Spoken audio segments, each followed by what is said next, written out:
Hey guys, hey man, I just got home from work a little while ago. It's pretty slow. I got a movie to review, but I got some letters in the mail, so let's dive right into that. I got a letter from TZ.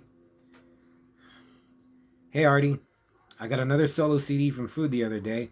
I Am Time's Bitch. It's a neat concept to record one song each day for 2 weeks and has some choice cuts on there. I got a cold last week, first time in over 3 years too. I had to cancel my gig on Saturday. It sucked.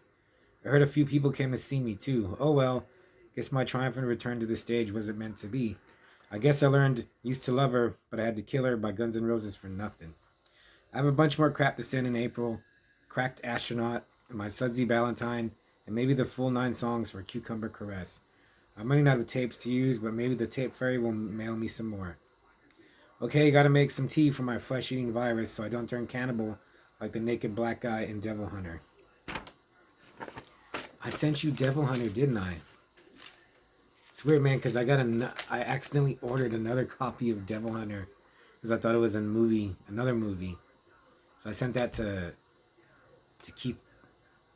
Keith from Eternal Darkness Creation. So I'm glad I didn't send. I was gonna almost send it to you again. God, glad I didn't do that. So I got another letter from Cobb, who does hypno video. So I'll read his letter. Hey Artie, this is from February 18th. Man. Hey Artie, pardon the ghost-like behavior from this end. Went on a sort of hiatus after the holidays, then had some recent minor setbacks. Back at it though, and many thanks for keeping me updated. Night of the Blade tapes is one of my favorite things to get in the mail. Oh, it's really nice, Cobb, to say that. Thanks. Thanks, by the way, for the little blurb for Hypno in Night of the Blade tapes number 12. I effed up and didn't allow room for any of the fellow movie freak blurbs in this issue, like I'd hoped to. Hey, I checked out your YouTube channel review of The Cursed. I dug the same elements. The way they turned the dude into a scarecrow was messed up. No one has specifically mentioned Not a Bloody Tapes. No, wait, I think I have heard from some people interested in Hypno through you. So thank you for that. Always great hearing from new correspondents. I read your short story, The Real Savages, and it was tight. The way it started was like some sleazy 70s flick, but it was a nice switcheroo when it turned into a creature feature. Thanks again, Cobb. In other news, our big local fandom convention, Pensacon, is happening next weekend, but I'm going to miss it this year again. On the upside, I'll be absent because I'll be working the last days at the job before retirement. Hope to eventually have more time for postal hobbies with my new unemployed life. We'll see how that goes. Saw the Joe Bob Briggs Last Driving episode with the Monster Club last night and enjoyed it a lot more than expected. Alright, man. See you next time. The rat target. So yeah, I've been trading with Cobb and his hypno video. He just sent me the new issue. The Vigilante Justice issue.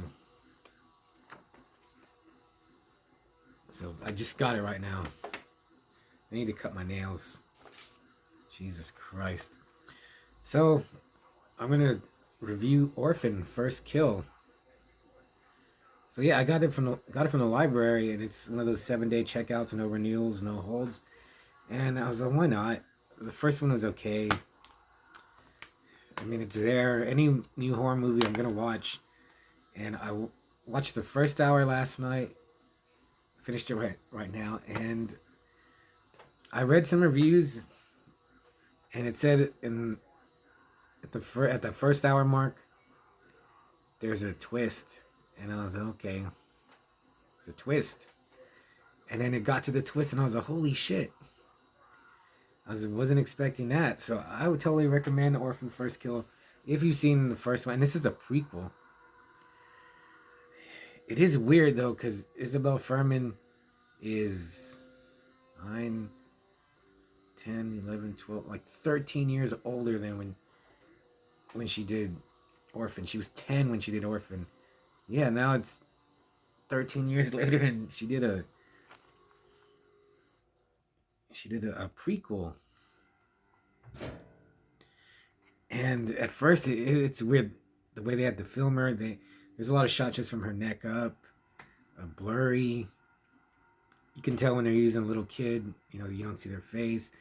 I read they also use forced perspective and a lot of makeup to make her look young. Her face has just changed so much. But after the twist, I was like, oh yeah, it's not bothering me anymore. I don't care. And then even after that, I was, oh, she's like slipped back into the role, pretty good. Oh, what the hell? Oh yeah, it has Julia Stiles in it. Remember her? I thought she was gone from movies, but maybe she was doing TV. But she's good in this too. So it's a prequel. So it starts off in Estonia. She escapes from a mental institution, and that part was all. How can this little baby overpower a grown man? Which she does at least once, and then has help from other crazies in the hospital helping her. So I was I watch worse. I've seen worse.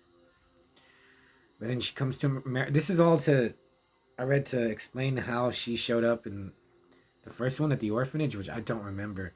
So this whole movie is just to fix that, or explain how she was able just to show up at an orphanage. And yeah, I don't want to spoil it. If you haven't seen the first one, yeah, well, watch it. Watch this one. Watch the first one, and then this one, or I guess watch this one and then the first one, because this is a prequel.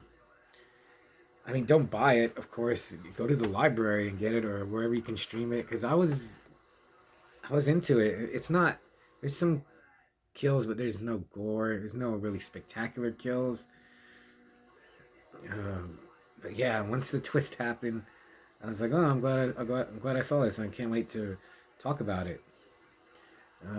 There's really, yeah, not much to the story. It just she comes to America. She's posing as a daughter that was kidnapped, and like pretends like she was found, and it's been 4 years, so she's grown up, she's changed, and she looks like her enough to get by. And like the dad's totally enamored with her, and then the mom, is the one that starts noticing things. But I don't want to say any more. There's some good lines, like Esther cursing. Yeah, just Isabel Furman. I forgot about her. I know she was in Hunger Games, but I never saw that, and I saw she was in all those movies that are like a rip off of Cube. Anyway, Orphan First Kill. It's not that great, but it also seems like, man, they should have done another one. Well, she dies in the other one. I mean, that doesn't matter. I mean, they could do like the whole Sin City thing where it starts with her death and you see everything that came before. But yeah, there should have been more orphans. Yeah, just like 14 years, 13, 14 years before a sequel. Just so weird. Yeah, and I looked it up. She's only 5'3", which is almost like a child. I'm 5'3", and that's like a child height pretty much. So I guess, because I thought she would be taller. She has like her face looks tall. Her face looks like she would be on a tall body. Anyway, Orphan First Kill, I'll give it 3, a solid 3. Don't expect Lady Terminator or Amazon Jail or something like that, or Pan's Labyrinth, or even like something like Darlin. If you've seen Darlin, that one's good too. But yeah, Orphan First Kill, I'm glad I saw it, and now I want to see the first one again. So yeah, Orphan First Kill, check it out.